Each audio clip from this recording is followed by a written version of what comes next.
It's Friday, August 14th, 2026, and welcome to Furniture Industry News.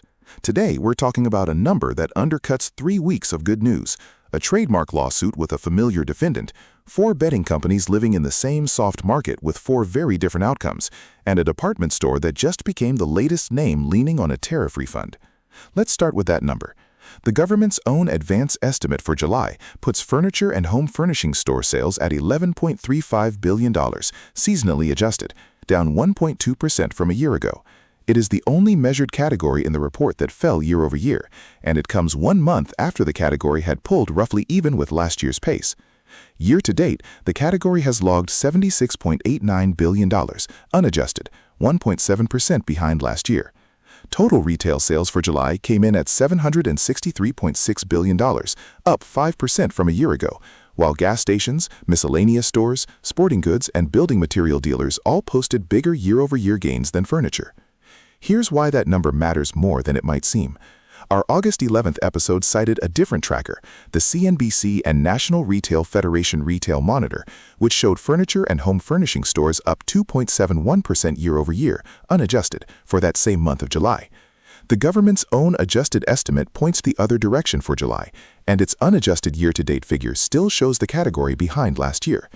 2 trackers we've cited this summer are now reading the same month differently, and that gap is itself the finding. Pick your data source and you can currently make either case.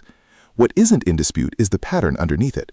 Wayfair, Haverty's, Bob's Discount, and Our House have each posted real growth over the past few weeks, and each is a specific company doing specific things right, whether that's design services, order volume, or trade-up tickets. None of that requires the category as a whole to be growing, and the government's official read says, for now, it still isn't. Treat any single retailer's earnings beat as a company story until the category-level data agrees with it. Now to a lawsuit. AF Newco, the company that bought American Freight stores and intellectual property out of Franchise Group's bankruptcy, has filed a trademark complaint against Wayfair in federal court in Delaware. This is the second time in 3 years Wayfair has faced this kind of claim from American Freight. The complaint centers on American Freight's Stewart and Hamilton mattress line, sold exclusively through American Freight's own stores, with a mark that's been legally incontestable since 2005. AF Newco alleges that Wayfair's site displays a listing for a Stewart and Hamilton mattress that Wayfair doesn't actually sell, and that clicking through leads to a page full of unrelated mattresses from other brands. The complaint notes Wayfair isn't among American Freight's suppliers or retail partners at all. AF Newco also says an inspection of the page's underlying code found wording that, in its view, could only have been written by a person, not generated automatically. AF Newco says it sent a demand letter last August, that Wayfair's counsel responded twice by calling the results organic and unengineered, and that further evidence it sent in January never got a response at all. To be clear, none of these allegations have been proven, and Wayfair has previously said the results were organic Google listings rather than anything it built. But this is now the 3rd time in 3 years a furniture retailer has accused Wayfair of the same underlying tactic, using a competitor's brand name to draw search traffic to its own listings, and a similar complaint is pending from Darvin Furniture and Appliance in Illinois. If you carry an exclusive or private label line, it's worth checking what your own brand names return on the major marketplaces, not just what your own site shows.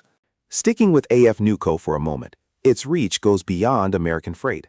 A company tied to AF Newco's leadership, called Phonics RBS, separately sued Buddy Mac Holdings, once the largest franchisee group for Franchise Group's Buddy's Home Furnishings chain, alleging default on a loan worth more than $12 million. That action left AF Newco's principals in control of roughly 43 additional stores, most of them rebranded as Mac's Home Furnishings, which ties this week's Wayfair lawsuit directly to the rent-to-own distress we've been tracking since Buddy Mac's bankruptcy filing. And the executives behind AF Newco aren't new to this world. The group reunited Michael Piper and Brent Turner, former Liberty Tax executives at the company that became Franchise Group, along with Brian Kahn, who was Franchise Group's CEO when it filed for Chapter 11. Let's move to bedding, because 4 public companies reported results within weeks of each other, and all 4 are dealing with the same soft consumer demand and tariff uncertainty. But what each one did with that pressure looks completely different. Somni Group's net sales fell 3% to $1.82 billion, while net income actually rose to $110.9 million from $99 million a year ago. That gain came almost entirely from a 660 basis point gross margin jump in its Tempur-Sealy North America segment, which the company attributed to Mattress Firm acquisition synergies and an accounting change that had inflated last year's comparison. Underneath that, Mattress Firm same-store sales were roughly flat, and Tempur Sealy North America's wholesale sales fell.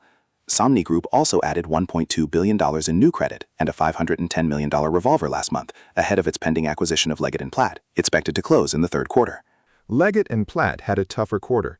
Trade sales fell 6% to $999.7 million, and earnings before interest and taxes dropped to $80.1 million from $90.4 million a year earlier. Its bedding product segment, 39% of trade sales, saw volume down 7%. About $10 million of that decline was tied to costs from the pending Somni Group merger, which now heads to an August 20th shareholder vote.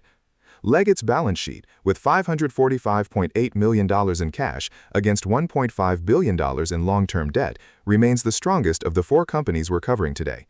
Then there's Culp, a fabric supplier to both bedding and furniture upholstery makers, and a company we haven't covered before. Its fiscal year, which ended May 3rd, showed sales down 4.6% to $203.5 million. Bedding fabric grew 2.4%, while upholstery fell 12.5%.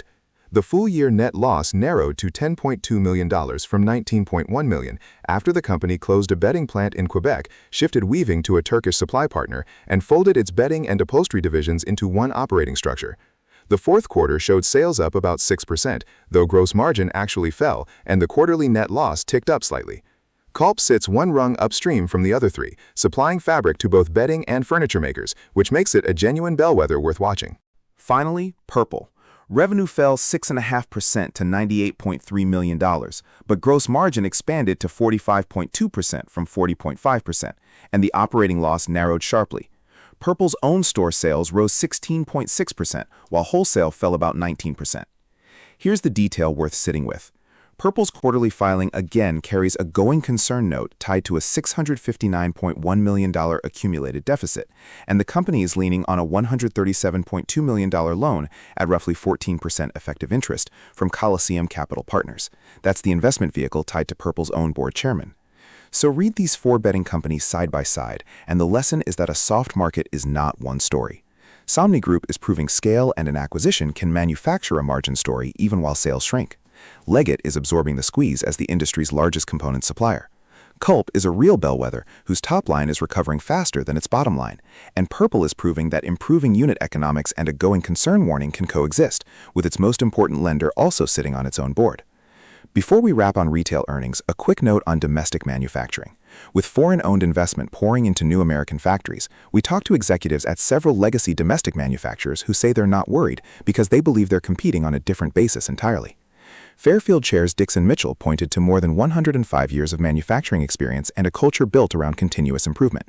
Rockhouse Designer Brands' Alex Schuford said onshoring by foreign manufacturers actually helps domestic makers by making the industry a more viable career choice for young craftspeople. Bassett's Rob Spillman said heritage builds a level of trust you simply can't buy. And executives at Best Home Furnishings and at Temple Furniture, Parker House and Mantle Furniture both emphasize domestic sourcing and the ability to tell customers exactly where and how their furniture is made. None of this is really about matching foreign capital investment dollar for dollar.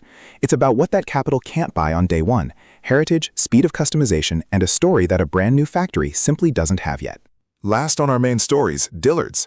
The department store's second quarter retail gross margin jumped to 40.9% of sales from 38.1% a year ago, and the company said $37.2 million in tariff rebates did the heavy lifting. Total retail sales rose a modest 1% to $1.455 billion, with home and furniture posting only a moderate gain inside a store where ladies' accessories and lingerie did the heavier lifting. Net income jumped 34% to $97.7 million. And here's the detail worth flagging for your own planning.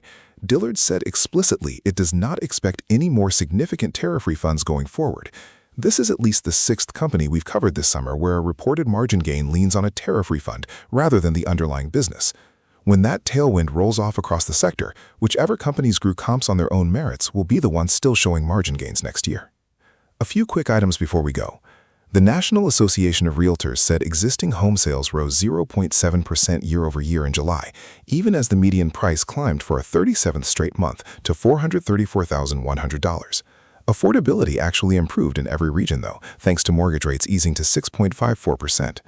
Separately, the U.S. Court of International Trade upheld the end of the de minimis exemption that lets shipments under $800 enter duty-free, rejecting a challenge from Detroit Axle, which means low-value imports keep facing duties of 10 to 50% of their declared value. And a new survey from BSI, the global standards and professional services company, found 36% of business executives plan to raise prices over the next 6 months to manage supply chain disruption, while 68% are already pausing new orders and 81% are stockpiling inventory. That's the briefing. If you find this useful, please subscribe so you don't miss the next one.